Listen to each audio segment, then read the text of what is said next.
ରାମକାନ୍ତଙ୍କ ଘରେ ଏକ ଅଜବ ହଲଚଲ ଥିଲା।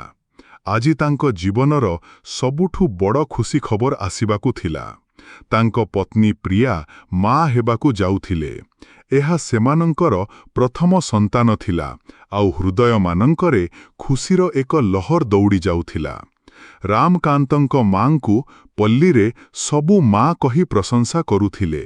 ଆଜି ସେମାନଙ୍କ ଆଖିରେ ମଧ୍ୟ ଆଶା ଚମକୁଥିଲା। କିଛି ମୁହୂର୍ତ୍ତ ପରେ ଘରେ ଚିତ୍କାର ଭଳି ଧ୍ୱନି ଗୁଞ୍ଜିଲା, ଆଉ ସତରେ ପ୍ରିୟା ଏକ ଶିଶୁକୁ ଜନ୍ମ ଦେଲେ। କିନ୍ତୁ ଯେତେବେଳେ ଲକ୍ଷ୍ମୀ ସେହି ନବଜାତକୁ ଦେଖିଲେ, ତାର ରୂପ ଦେଖି ତାଙ୍କ ପାଦତଳେ ଜମି ଖସିଗଲା। ସେ ପୂରା ମନୁଷ୍ୟ ନଥିଲା, ଆଉ ନା କୌଣସି ସାଧାରଣ ପଶୁ। ଦେଖୁ ଦେଖୁ ତାଙ୍କ ଆତ୍ମା ପର୍ଯ୍ୟନ୍ତ ଥରି ଉଠିଲା। ପ୍ରିୟା ବେହୋସ ହୋଇ ପଡ଼ିଥିଲେ। ଲକ୍ଷ୍ମୀ ଥରୁଥିବା ହାତରେ ଶିଶୁକୁ କୋଳେ ଉଠାଇଲେ, ଆଉ ଆଶ୍ଚର୍ଯ୍ୟ ଓ ଭୟରେ ତାକୁ ଚାହିଁବାକୁ ଲାଗିଲେ। ରାମକାନ୍ତ ଯେତେବେଳେ ଶିଶୁ ପାଖକୁ ଆସିଲେ, ତାଙ୍କ ଆଖି ବଢ଼ିଗଲା। ହେ ଭଗବାନ, ଏ କଣ? ସେ ହକଳାଇ କହିଲେ। ଶିଶୁର ଛୋଟ ଛୋଟ ହାତ ଓ ମୁହଁ ତ ମନୁଷ୍ୟ ଭଳି ଥିଲା, କିନ୍ତୁ ତାର ଚର୍ମ ଶୁଖିଲା, ଆଉ ପାଦର ଆକାର ଏମିତି ଯେମିତି ସାପର ଲାଞ୍ଜ, ଏକ ରେଙ୍ଗା ପଶୁ ଭଳି। ରାମକାନ୍ତଙ୍କ ମନ ବିଚଳିତ ହେଲା। ସେ ଏକ ପାଦ ପଛକୁ ହଟିଲେ, ଆଉ ଦିବାରେ ଠେକା ହୋଇ ବସି ପଡ଼ିଲେ। ପ୍ରିୟା ଯେତେବେଳେ ହୋସ ପାଇଲେ, ତାଙ୍କ ନଜର ମଧ୍ୟ ଶିଶୁ ଉପରେ ପଡ଼ିଲା। କିଛି ମୁହୂର୍ତ୍ତ ସେ ସ୍ତବ୍ଧ ରହିଲେ। ତାପରେ ଏକ ହୃଦୟ ବିଦାରକ ଚିତ୍କାର ତାଙ୍କ ଓଠରୁ ବାହାରିଲା, ନା, ଏ କଣ? ଏମିତି କିପରି ହେଲା? ଲକ୍ଷ୍ମୀ ଘବରାହଟରେ ଶିଶୁକୁ କମ୍ବଳରେ ଗୁଡ଼ାଇ ରାମକାନ୍ତଙ୍କ ହାତରେ ଦେଇ କହିଲେ, ଏ ଭଗବାନଙ୍କର ଅମାନତ। ଏହା ପଛରେ କିଛି କାରଣ ଥିବ। ଆଉ ବାହାରକୁ ଯାଉଥିବା ବେଳେ ଫୁସ୍ଫୁସ୍ କହିଲେ, ଏମିତି ମୁଁ ଆଗେ କେବେ ଦେଖିନି।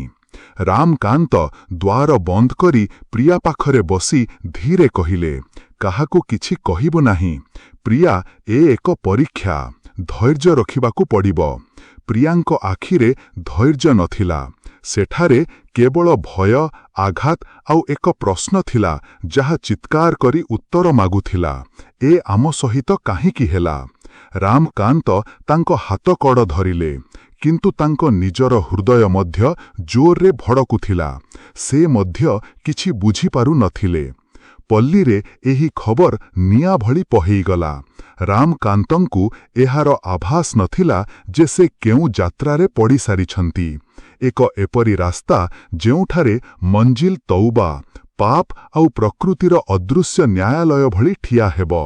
ପ୍ରତ୍ୟେକ ମୋଡ଼ରେ ନୂଆ ପରୀକ୍ଷା ମିଳିବ। ତାଙ୍କୁ ଏ ମଧ୍ୟ ଜଣା ନଥିଲା ଯେ ଏ ଶିଶୁ ତାଙ୍କ ଘରକୁ କାହିଁକି ଆସିଛି, ଆଉ ଏହା ପଛରେ କେଉଁ ରହସ୍ୟ ଲୁଚିଅଛି। ରାମକାନ୍ତ ମାତ୍ର 24 ବର୍ଷର ଥିଲେ। ଘରର ଅବସ୍ଥା ନାଜୁକ ଥିଲା। ମା ଅସୁସ୍ଥ, ବାପାଙ୍କ ଦେହାନ୍ତ ହୋଇସାରିଛି, ଆଉ ଛୋଟ ଭାଇ ଭଉଣୀମାନଙ୍କର ଦାୟିତ୍ୱ ତାଙ୍କ କାନ୍ଧରେ ଥିଲା। ଏକ ସନ୍ଧ୍ୟାରେ, ଏପରି ସମୟରେ ପଲ୍ଲୀର ଏକ ଧନୀ ବ୍ୟକ୍ତି ତାଙ୍କ ପାଖକୁ ଆସି ବଡ଼ ଲାଭର ଏକ ସୁଯୋଗ ଦେଲେ। କେବଳ ଏକ ଛୋଟ କାମ। ସେ କହିଲେ, ଜଙ୍ଗଲର ସେହି ଭାଗର ପୁରୁଣା ଝାଡ଼ ହଟାଇବାକୁ ପଡ଼ିବ। ଜମି ବୃଥା ପଡ଼ିଅଛି, ସଫା କରି ବିକ୍ରି କରିଦେବୁ। ରାମକାନ୍ତ ଯେ ଦାରିଦ୍ର୍ୟରେ ପିସୁଥିଲେ ଆଉ ରୋଜଗାରର ଖୋଜରେ ଥିଲେ, ଟଙ୍କାର ନାଁ ଶୁଣି ରାଜି ହେଇଗଲେ। 3 ଦିନ ପରେ ରାମକାନ୍ତ ମଜୁରୀମାନଙ୍କ ସହିତ ସେହି ଘନ ଜଙ୍ଗଲରେ ପହଞ୍ଚିଲେ। ସେଠାରେ ବିଷାକ୍ତ ପଶୁ ମଧ୍ୟ ରହୁଥିଲେ, କିନ୍ତୁ ରାମକାନ୍ତ ଟଙ୍କାର ଲୋଭରେ ବିପଦର ଚିନ୍ତା କଲେ ନାହିଁ। ପରିଶ୍ରମ ଆଉ ଘଞ୍ଚା ପରେ ମଧ୍ୟ ଜଙ୍ଗଲ ଶୀଘ୍ର ସଫା ହେଲା ନାହିଁ। ରାମକାନ୍ତ ଭାବିଲେ, ଯଦି ଏମିତି ଚାଲିଲା ତାହେଲେ ମାସ ମାସ ଲାଗିଯିବ। ସେତେବେଳେ ତାଙ୍କ ମନରେ ଏକ ଉପାୟ ଆସିଲା। କାହିଁକି ନା ନିଆଁ ଲଗାଇ ଦିଆଯାଏ। ସବୁ ଜଳି ଛାଇ ହେଇଯିବ, ଆଉ ସଫା ହେଇଯିବ। କିନ୍ତୁ ସେ ଭାବିଲେ ନାହିଁ ଯେ ଜଙ୍ଗଲରେ ଅନ୍ୟ ଜୀବନ ମଧ୍ୟ ରହୁଛନ୍ତି। ସେ ନିଆଁ ଲଗାଇଲେ। ଗଛ, ଝାଡ଼ ସବୁ ଛାଇ ହେଲା, ଆଉ ସେହି ପଶୁମାନଙ୍କର ଦୁଃଖର ହିସାବ କେହି ରଖିଲା ନାହିଁ। ପୂରା ଅଞ୍ଚଳ ଧୂଆଁରେ ଭରିଗଲା। ବାୟୁରେ କେବଳ ନିଆଁର ଜଳା ଗନ୍ଧ ଥିଲା, ଆଉ ଜମି ଉପରେ ଚାରିଆଡ଼େ ହାହାକାର। ଗଛରେ ବସିଥିବା ପକ୍ଷୀମାନେ ତଡ଼ପି ତଡ଼ପି ପଡ଼ୁଥିଲେ। ଜମି ଉପରେ ପଶୁମାନେ ଦୌଡ଼ି ଫେରୁଥିଲେ। କୌଣସି ରାସ୍ତା ନାହିଁ, କୌଣସି ଆଶ୍ରୟ ନାହିଁ। ଏହି ହାହାକାର ମଧ୍ୟରେ ଜଳୁଥିବା ଜଙ୍ଗଲର ଜାଳରୁ ଏକ ବିଶାଳ ନାଗ ବାହାରିଲା। ସେହି ନାଗ, ଯାହାକୁ ଗାଁ ଲୋକେ ଶ୍ରଦ୍ଧାରେ ନାଗ ବାବା କହୁଥିଲେ। ତାର ଅଧା ଶରୀର ଝଳସି ଯାଇଥିଲା। ଆଖିରେ ଯନ୍ତ୍ରଣା, କିନ୍ତୁ ସେଥିରେ ଏକ ମନୁଷ୍ୟ ଭଳି ବିନତି ଥିଲା। ନିଆଁ ପତାଇ ଦିଅ। ସେତେବେଳେ ତାର ନଜର ରାମକାନ୍ତ ସହିତ ମିଶିଲା। ସେହି ମୁହୂର୍ତ୍ତ ରାମକାନ୍ତଙ୍କ ପାଇଁ ଯେମିତି ସମୟ ଅଟକିଗଲା। ହୃଦୟ ଧଡ଼କ ହେଇ ରହିଗଲା। ନାଗର ଆଖି କିଛି କହୁଥିଲା, ହୁଏତ ଏକ ସାପ, ହୁଏତ ଏକ ରହସ୍ୟ। କିଛି ସେକେଣ୍ଡର ସେହି ନୀରବତା ଏକ ଜୀବନର ମୂଲ୍ୟ ହେଇଗଲା। ରାମକାନ୍ତ ନଜର ତଳକୁ କରି ପଛ ନ ଚାହିଁ ସେଠାରୁ ଚାଲିଗଲେ। 4 ଦିନ ପରେ ଜଙ୍ଗଲ ଛାଇରେ ପରିଣତ ହେଇସାରିଥିଲା। ରାମକାନ୍ତ ପରିଶ୍ରମରେ ପୂରା ଅଞ୍ଚଳ ସଫା କରି ନିଜ ଅଂଶର ଟଙ୍କା ନେଲେ। ପ୍ରଥମେ ମାଙ୍କ ଚିକିତ୍ସା କରାଇଲେ, ଆଉ ବାକି ଟଙ୍କାରେ ଛୋଟ ବ୍ୟବସାୟ ଆରମ୍ଭ କଲେ। ଜୀବନ ସମୃଦ୍ଧ ଲାଗିଲା, କିନ୍ତୁ ରାତିମାନେ ସେ ଏବେ ମଧ୍ୟ ଜଳୁଥିଲା। ପ୍ରତ୍ୟେକ ରାତି ସେହି ସ୍ୱପ୍ନ, ସେହି ଜଙ୍ଗଲ, ସେହି ଧୂଆଁ, ସେହି ନାଗ ଯେ ରାମକାନ୍ତଙ୍କୁ ଚାହିଁ ତଡ଼ପୁଥିଲା। ପ୍ରତ୍ୟେକ ସକାଳେ ରାମକାନ୍ତ ଘଞ୍ଚାରେ ଭିଜି ଉଠୁଥିଲେ ଆଉ ନିଜକୁ କହୁଥିଲେ, ହୁଏତ ଏ ସେହି ନାଗର ଶ୍ରାପ। ସେ ଆକାଶ ଆଡ଼କୁ ଚାହିଁ ଧୀରେ କହୁଥିଲେ, ହେ ପ୍ରଭୁ, ଯଦି ଏ ମୋର ସଜା, ତାହେଲେ ମୁଁ ସ୍ୱୀକାର କରୁଛି, କିନ୍ତୁ ମୋ ପୁଅକୁ କ୍ଷମା କରିଦିଅ। ସମୟ ବିତିଲା, ପୁଅ ହେଲା, ନାଁ ରଖାଗଲା ଅର୍ଜୁନ। ଘରେ ଖୁସି ଫେରି ଆସିଲା, କିନ୍ତୁ ପ୍ରିୟାଙ୍କା ଆଖିରେ ଏକ ଅଜବ ନୀରବତା ରହିଗଲା। ସେ ମା ଥିଲେ, କିନ୍ତୁ ତାଙ୍କ ଭିତରେ କିଛି ଭାଙ୍ଗି ଯାଇଥିଲା। ଯେତେବେଳେ ଅର୍ଜୁନକୁ ଦେଖୁଥିଲେ, ତାକୁ ଏକ ଅକଥ୍ୟ ଭୟ ଘେରି ନେଉଥିଲା। ମାତୃତ୍ୱ ଆଉ ଭୟର ଲଢ଼େଇ ତାଙ୍କ ମୁହଁରେ ସ୍ପଷ୍ଟ ଦେଖାଯାଉଥିଲା। ରାମକାନ୍ତ ଠାଣି ସାରିଥିଲେ, ଅର୍ଜୁନକୁ ଦୁନିଆର ନଜରରୁ ବଞ୍ଚାଇବାକୁ ପଡ଼ିବ। ଡାକ୍ତର ନା କୌଣସି ପୂଜାରୀକୁ ଦେଖାଇଲେ ନାହିଁ, କେବଳ ଏକ କଥା ବାରମ୍ବାର ଦୋହରାଉଥିଲେ, ଏ ପରୀକ୍ଷା, ଧୈର୍ଯ୍ୟରେ ପାର ହେବାକୁ ପଡ଼ିବ। କିନ୍ତୁ ସେ ଧୈର୍ଯ୍ୟ ଏବେ ତାଙ୍କ ଆତ୍ମାକୁ ଖାଇସାରିଥିଲା। ଏକ ରାତି ରାମକାନ୍ତ ନିଦରୁ ହଠାତ୍ ଉଠିଲେ। ଅର୍ଜୁନ ବିଛଣାରେ ନଥିଲା। ସେ ମାଟିରେ ରେଙ୍ଗୁଥିଲା, କିନ୍ତୁ ରେଙ୍ଗିବାର ଢଙ୍ଗ କୌଣସି ଶିଶୁର ନଥିଲା। ସେ ନିୟମିତ, ଭୟଙ୍କର ଆଉ ନାଗ ଭଳି ଥିଲା। ରାମକାନ୍ତଙ୍କ ରୋମ ଠିଆ ହେଇଗଲା। ଧୀରେ ଯାଇ ଅର୍ଜୁନକୁ ଉଠାଇ ବିଛଣାରେ ଶୁଆଇ ଦେଲେ। ସେତିକିରେ ପ୍ରିୟା ଉଠିଲେ। ସେ କେଉଁଠି ଥିଲା? ଥରୁଥିବା ସ୍ୱରରେ ପଚାରିଲେ। ରାମକାନ୍ତ କେବଳ ନୀରବ ରହିଲେ। ପରଦିନ ପ୍ରିୟାଙ୍କା ମା ଆସିଲେ। ନାତିକୁ ଦେଖିବାକୁ ଜିଦ୍ କଲେ। ରାମକାନ୍ତ ଅର୍ଜୁନକୁ କମ୍ବଳରେ ଗୁଡ଼ାଇ କେବଳ ଏକ ଝଲକ ଦେଖାଇଲେ। ମାଙ୍କ ମୁହଁ ଧଳା ପଡ଼ିଗଲା। ସ୍ୱର ଥରି ଉଠିଲା, ଏ ଶିଶୁ ଏ ଦୁନିଆର ଲାଗୁନାହିଁ। ସେହି ଦିନ ପରେ ରାମକାନ୍ତ କାହାକୁ ଘରକୁ ଆସିବାକୁ ଦେଲେ ନାହିଁ। ଘର ଏବେ ଏକ ବନ୍ଦୀଶାଳା ହେଇଗଲା। ଆଉ ବନ୍ଦୀ କେବଳ ଅର୍ଜୁନ ନଥିଲା, ବରଂ ପୂରା ପରିବାର। ସମୟ ବିତି ଯାଉଥିଲା। ଅର୍ଜୁନ ବଡ଼ ହେଉଥିଲା, କିନ୍ତୁ ତା ସହିତ କିଛି ଅନ୍ୟ ମଧ୍ୟ ବଢ଼ୁଥିଲା। ତାର ଲାଞ୍ଜ, ତାର ସବୁଜ ଆଖି ଆଉ ତାର ନୀରବତା। ସେ କେବେ କାନ୍ଦୁ ନଥିଲା, କେବେ ହସୁ ନଥିଲା। ନା ଭୋକ, ନା ଯନ୍ତ୍ରଣା, କେବଳ ଏକ ଥଣ୍ଡା ନଜରର ମୁହଁ। ପ୍ରିୟା କହୁଥିଲେ, ଏ ଶିଶୁ ଅଜବ। ରାମକାନ୍ତ ନା କାନ୍ଦେ, ନା ହସେ। ଦିନକୁ ଦିନ ଭୟଙ୍କର ହେଉଛି ଅର୍ଜୁନ। ଏବେ 3 ବର୍ଷର।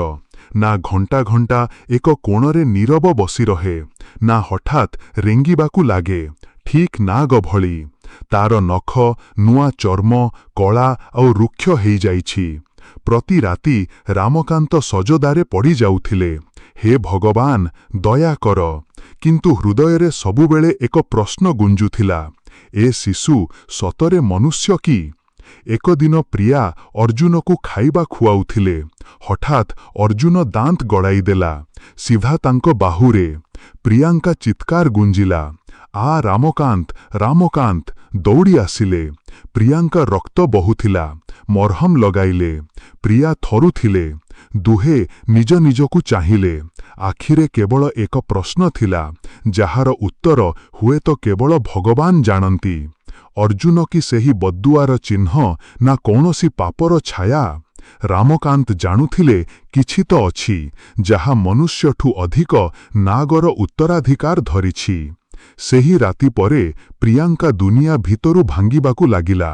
ସେ ପ୍ରାୟତଃ ଅଧା ରାତିରେ ଉଠି ଅର୍ଜୁନକୁ ଚାହିଁ ରହୁଥିଲେ, କେତେବେଳେ ଭୟରେ, କେତେବେଳେ ଦୟାରେ, କେତେବେଳେ ସେହି ପ୍ରଶ୍ନ ସହିତ ଯାହା ତାଙ୍କ ହୃଦୟରେ ରୋଜ ଗୁଞ୍ଜୁଥିଲା, ଆଖିର ମୋ ଶିଶୁ ସହିତ ଏମିତି କାହିଁକି ହେଲା? ଏବେ ଯେତେବେଳେ ରାମକାନ୍ତ ତାକୁ ଏମିତି ଜାଗ୍ରତ ଦେଖୁଥିଲେ, କିଛି କହିପାରୁନଥିଲେ, କେବଳ ନୀରବ ରହୁଥିଲେ। ହୁଏତ ଏଥର ଯେ ତାଙ୍କ ପାଖରେ ମଧ୍ୟ ଶବ୍ଦ ବାକି ନଥିଲା। ଧୀରେ ଧୀରେ ପଲ୍ଲୀରେ କଥା ଫହେଇବାକୁ ଲାଗିଲା। ପିଲାମାନେ କହିବାକୁ ଲାଗିଲେ ଯେ ସେମାନେ ରାତିରେ ଝରକାରୁ ଅର୍ଜୁନକୁ ଚାହିଁ ଦେଖିଛନ୍ତି। କେତେକ କହୁଥିଲେ ସେ ଘରରୁ ଅଜବ ଧ୍ୱନି ଆସେ, ଯେମିତି କୌଣସି ସାପ ଫୁସ୍ଫୁସ୍ କରୁଛି।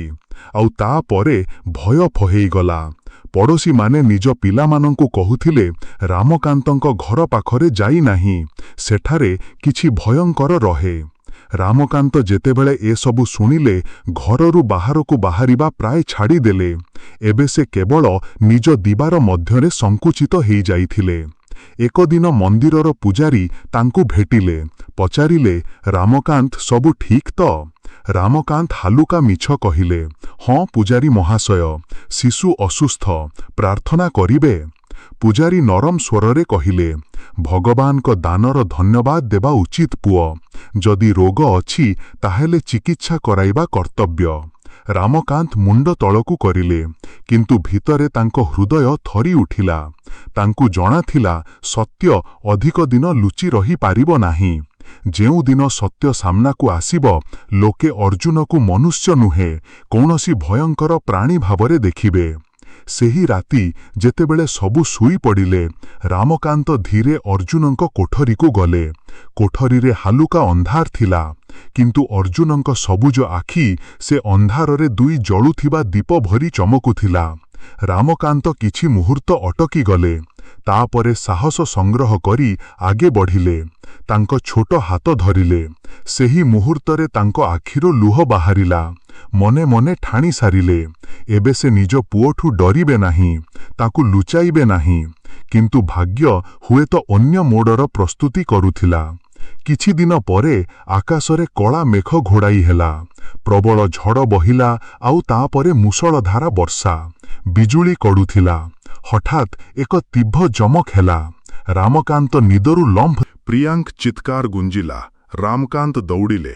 ଦ୍ୱାର ଖୋଲା ଥିଲା, ଆଉ ଅର୍ଜୁନ ଅଦୃଶ୍ୟ। ରାମକାନ୍ତ ପାଗଳ ଭଳି ପୂରା ଘରେ ତାକୁ ଖୋଜିଲେ। କୋଠରୀ, ରୋଷେଇ, ପଛ ପଛ କୌଣସି ଜାଗାରେ ମିଳିଲା ନାହିଁ। ଶେଷରେ ପୁରୁଣା ଜିନିଷ ରଖା କୋଠରୀରେ ପହଞ୍ଚିଲେ। ସେଠାରେ ଅର୍ଜୁନ ମାଟିରେ ବସିଥିଲା। ତାର ଶରୀର ଏବେ ଆଗଠୁ ବଡ଼ ଲାଗୁଥିଲା, ଆଉ ତାର ଆଖି ଏମିତି ଜଳୁଥିଲା ଯେମିତି କୌଣସି ଅଙ୍ଗାରରେ ନିଆଁ ଧରିଛି।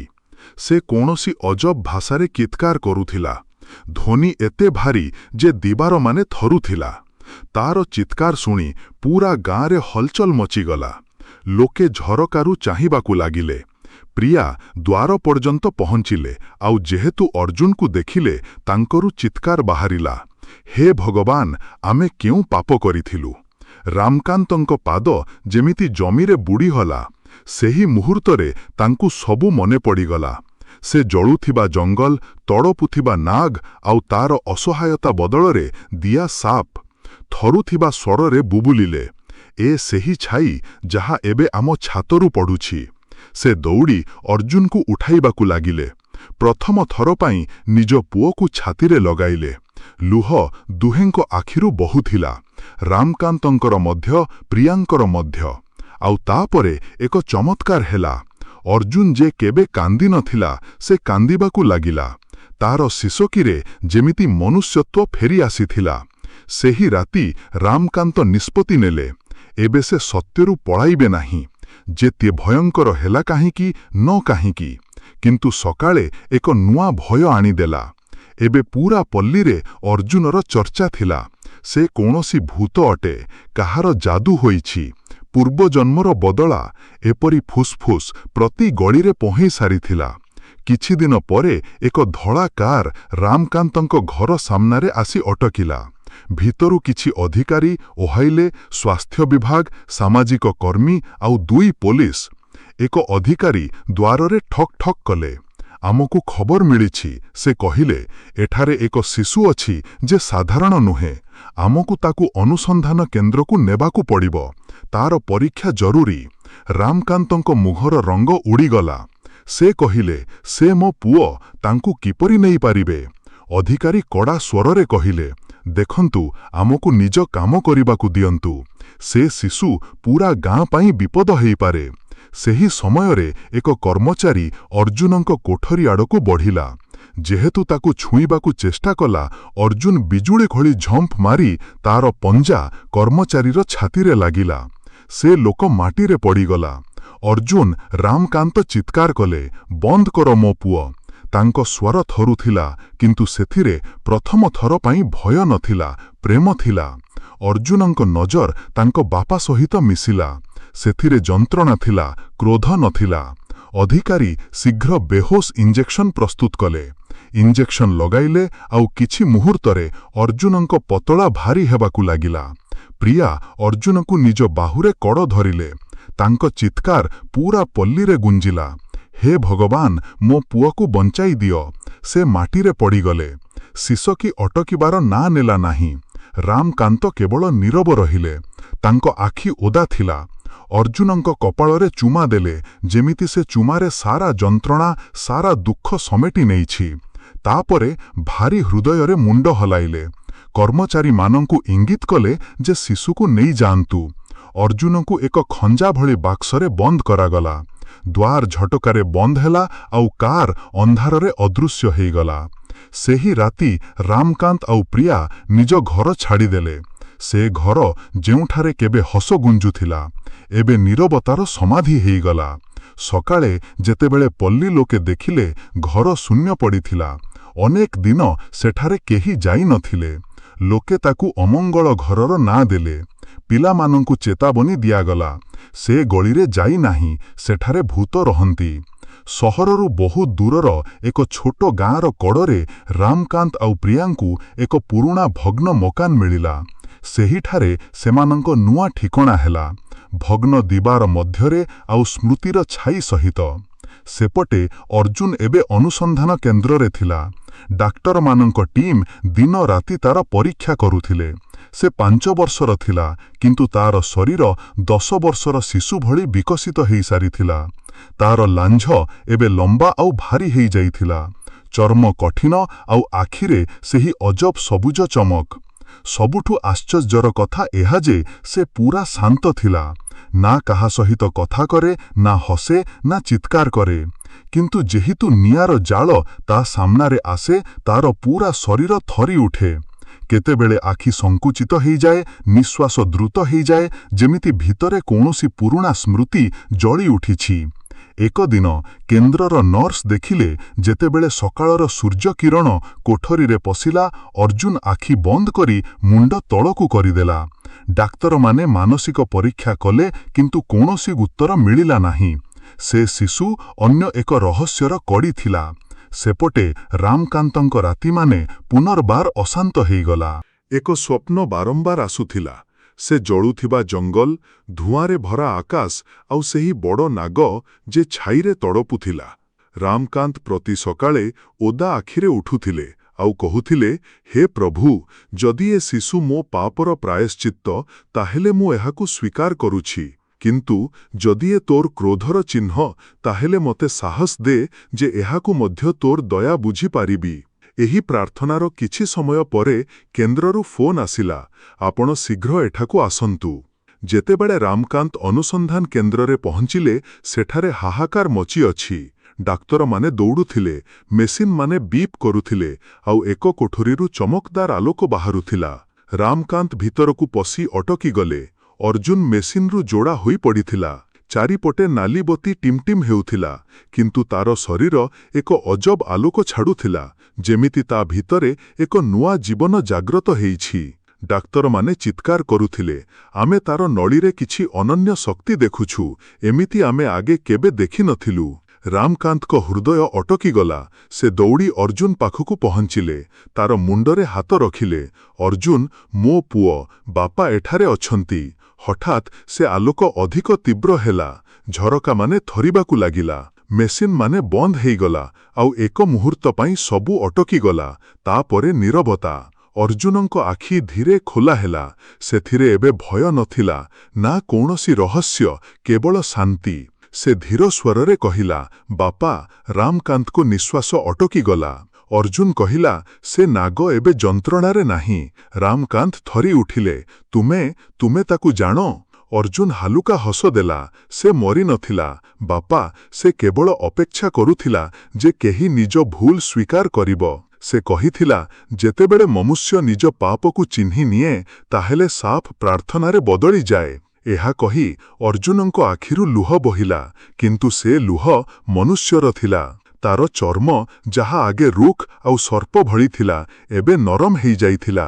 ଡାକ୍ତରମାନଙ୍କ ଆଖି ଫାଟି ରହିଗଲା। ସେମାନେ ନିଜ ଆଖି ସାମ୍ନାରେ ଏକ ଚମତ୍କାର ଘଟୁଥିବା ଦେଖୁଥିଲେ। ରାମକାନ୍ତ ସେଠାରେ ମାଟିରେ ପଡ଼ିଗଲେ। ତାଙ୍କ ଶିଶକିରେ ଆଶ୍ୱସ୍ତି ଥିଲା, ତୌବା ଥିଲା, ଆଉ ଧନ୍ୟବାଦ ଥିଲା। ହେ ଭଗବାନ, ତୁ ଦୟାଳୁ, ତୁ ମୋ ତୌବା ସ୍ୱୀକାର କରିନେଇଛୁ। ପ୍ରିୟା କିଛି ସମୟ ପରେ ଅନୁସନ୍ଧାନ କେନ୍ଦ୍ରରେ ପହଞ୍ଚିଲେ। ସାମ୍ନାରେ ତାଙ୍କ ପୁଅ, ସେହି ଅର୍ଜୁନ, କିନ୍ତୁ ଏବେ ତାର ମୁହଁ ମନୁଷ୍ୟ ଭଳି ଥିଲା। ସେ ଥରୁଥିବା ପାଦରେ ଆଗେ ବଢ଼ି ବିନା କିଛି ଭାବି ତାକୁ କୋଳେ ଲଗାଇଲେ। ଲୁହ ତାଙ୍କ ମୁହଁରେ ବହୁଥିଲା, କିନ୍ତୁ ସେଥିରେ ଏବେ ଭୟ ନଥିଲା, କେବଳ ଆଶ୍ୱସ୍ତି ଥିଲା, ଏକ ମାର ବିଜୟ ଥିଲା। ରାମକାନ୍ତ ସେହି ମୁହୂର୍ତ୍ତରେ ଅନୁଭବ କଲେ ଯେ ସାରା ଭୟ, ପାପ ଆଉ ସାପ ପଛରେ ଛାଡ଼ି ଦିଆଯାଇଛି। ଏବେ କେବଳ ରହିଲା ଏକ ସତ୍ୟ ମାତୃତ୍ୱ ଆଉ ତୌବାର ଶକ୍ତି। କିନ୍ତୁ ଭାଗ୍ୟ ଏତେ ସହଜରେ କାହାକୁ କ୍ଷମା କରେ ନାହିଁ। ହଠାତ୍ ପୁରା ଲ୍ୟାବ୍ରେ ଆଲାର୍ମ ବାଜି ଉଠିଲା। ଡାକ୍ତରମାନେ ଦୌଡ଼ି ଆସିଲେ। ତାର ଶରୀରର ତାପମାନ ବହୁତ ବଢ଼ୁଛି, ଭିତରେ କିଛି ଘଟୁଛି। ରାମକାନ୍ତଙ୍କ ହୃଦୟ ଧଡ଼କ୍କାର ହେଲା। ସେ ଅର୍ଜୁନଙ୍କ ହାତ ଧରିଲେ। ଅର୍ଜୁନ ହସିଲେ। ତାଙ୍କ ଆଖିରେ ଏବେ କୌଣସି ଭୟ ନଥିଲା, କେବଳ ଶାନ୍ତି ଥିଲା। ବାପା, ସେ ଧୀରେ କହିଲେ, ମୋତେ ଯିବାକୁ ଦିଅ। ସେ ନାଗ, ଯେ ଶତାବ୍ଦୀ ଶତାବ୍ଦୀ ଧରି ତଡ଼ପୁଥିଲା, ଏବେ ଶାନ୍ତିରେ ଅଛି। କିନ୍ତୁ ତାର ଏକ ଅଂଶ ମୋ ଭିତରେ ରହିଯାଇଛି। ଯଦି ମୁଁ ଜୀବିତ ରହିଲି, ତାହେଲେ ସେ ସାପ ପୁନର୍ବାର ଫେରି ଆସିବ। ରାମକାନ୍ତ ମୁଣ୍ଡ ଜୋରରେ ହଲାଇଲେ। ନା ପୁଅ, ମୁଁ ତୋତେ ପୁନର୍ବାର ଅଲଗା ହେଇପାରିବି ନାହିଁ। ମୁଁ ସବୁ ହରାଇ ସାରିଛି, ତୋତେ ହରାଇବି ନାହିଁ। ଅର୍ଜୁନଙ୍କ ହସ ଗଭୀର ହେଲା। ଆପଣ ମୋତେ ମନୁଷ୍ୟ ହେବା ଶିଖାଇଛନ୍ତି, ଏବେ ମୋତେ ମନୁଷ୍ୟତ୍ୱକୁ ଶାନ୍ତି ଦେବାକୁ ପଡ଼ିବ। ଏହା ତାଙ୍କ ଶେଷ କଥା ଥିଲା। ହଠାତ୍ ତାର ଶରୀରରୁ ଏକ ତୀବ୍ର ଧଳା ଆଲୋକ ବାହାରିଲା। ଏତେ ଉଜ୍ଜ୍ୱଳ ଯେ ପୁରା କୋଠରୀ ତାରେ ଡୁବିଗଲା। ମେସିନ୍ମାନେ ବନ୍ଦ ହେଇଗଲା। ଦିବାରମାନେ ଥରି ଉଠିଲା। ଆଉ ତାପରେ ନୀରବତା। ଯେତେବେଳେ ଆଲୋକ ଅଟକିଲା, ଅର୍ଜୁନ ସେଠାରେ ନଥିଲା। କେବଳ ଏକ ହାଲୁକା ଛାଇର ସ୍ତର ବାକି ରହିଥିଲା। ରାମକାନ୍ତ ଥରୁଥିବା ହାତରେ ସେ ଛାଇ ଉଠାଇବାକୁ ଲାଗିଲେ। ତାଙ୍କ ହଥେଳିରେ ଲାଗିଲା ଯେମିତି ଏବେ ମଧ୍ୟ ଅର୍ଜୁନଙ୍କ ହସ ବାକି ଅଛି। ପ୍ରିୟା ସେଠାରେ ପଡ଼ିଗଲେ, ବେହୋସ୍। ଡାକ୍ତରମାନେ ନିଜ ମଧ୍ୟରେ ଆଲୋଚନା କରୁଥିଲେ। ଏକ ଶକ୍ତି ମୁକ୍ତିର ଘଟଣା। କିନ୍ତୁ ରାମକାନ୍ତ ଜାଣୁଥିଲେ, ଏ କୌଣସି ବୈଜ୍ଞାନିକ ଘଟଣା ନୁହେଁ, ଏ ତାଙ୍କ ପୁଅର ଆତ୍ମାର ମୁକ୍ତି ଥିଲା। ସେହି ରାତି ଅନୁସନ୍ଧାନ କେନ୍ଦ୍ରର ଉପରେ ଆକାଶରେ ଏକ ଅଜବ ଚମକ ଦେଖାଗଲା। ଲୋକେ କହିଲେ କୌଣସି ଉଲ୍କା ଅଟେ, କିନ୍ତୁ ରାମକାନ୍ତ ଜାଣିଲେ ସେ ଅର୍ଜୁନ ଥିଲା, ଯେ ଏବେ ଆକାଶର ଅଂଶ ହେଇଯାଇଛି। ଅନେକ ମାସ ବିତିଗଲା। ରାମକାନ୍ତ ଆଉ ପ୍ରିୟା ଏବେ ସହର ଛାଡ଼ି ଗାଁରେ ରହୁଥିଲେ। ସେମାନେ ଏକ ଛୋଟ ବିଦ୍ୟାଳୟ ଖୋଲିଲେ। ପିଲାମାନଙ୍କୁ ପଢ଼ାଇ ହସୁଥିଲେ, ଯେମିତି ଜୀବନ ପୁନର୍ବାର ଏକ ସୁଯୋଗ ଦେଇଛି। ଗାଁର କଡ଼ରେ ଯେଉଁ ଜଙ୍ଗଲ ଆଗେ ଶୁଖିଲା ପଡ଼ିଥିଲା, ଏବେ ପୁନର୍ବାର ସବୁଜ ହେଇଯାଇଛି। ପକ୍ଷୀମାନଙ୍କ ଚହକ ଫେରି ଆସିଛି। ଏକ ଦିନ ଏକ ଛୋଟ ପିଲା ଦୌଡ଼ି ଆସିଲା, ମାଷ୍ଟରଜୀ, ଗଛ ତଳେ ଏକ ସାପ ବସିଛି, କିନ୍ତୁ ସେ କାମୁଡ଼ୁ ନାହିଁ, କେବଳ ଆମକୁ ଚାହିଁ ରହେ। ରାମକାନ୍ତ ହସିଲେ, ଚାଲ ଦେଖାଇଦେ। ସେ ଗଛ ଏକ କଳା ସୁନ୍ଦର ନାଗ ସେଠାରେ କୁଣ୍ଡଳି ମାରି ବସିଥିଲା। ତାର ଆଖିରେ ସେହି ନୂର, ସେହି ଶାନ୍ତି ଥିଲା, ଯାହା କେବେ ଅର୍ଜୁନଙ୍କର ଥିଲା। ରାମକାନ୍ତ ନଇଁ ପଡ଼ି ଫୁସ୍ଫୁସ୍ କହିଲେ, ତୋର ଅମାନତ ଫେରି ଆସିଛି ମୋ ସାଙ୍ଗ। ନାଗ ଧୀରେ ଧୀରେ ସରସର ହୋଇ ଗଛର ଗୋଡ଼ରେ ଅଦୃଶ୍ୟ ହେଇଗଲା। ସେହି ରାତି ରାମକାନ୍ତ ପ୍ରିୟାଙ୍କୁ କହିଲେ, ଦେଖ, ସେ ଆମକୁ କ୍ଷମା କରିଦେଲା। ପ୍ରିୟାଙ୍କା ଆଖିରେ ଲୁହ ଥିଲା ଆଉ ଅର୍ଜୁନ ରାମକାନ୍ତ ଆକାଶ ଆଡ଼କୁ ଚାହିଁଲେ। ଏକ ତାରା ସବୁଠୁ ଜୋରରେ ଚମକୁଥିଲା। ସେ ସେଠାରେ ଅଛି। ସେ ଆମକୁ ଶିଖାଇଲା ଯେ ପାପ ଯେତେ ବଡ଼ ହେଲା କାହିଁକି ଯଦି କ୍ଷମା ସତ୍ୟ ହୁଏ ତାହେଲେ ଭଗବାନ ମଧ୍ୟ କ୍ଷମା କରିଦିଅନ୍ତି।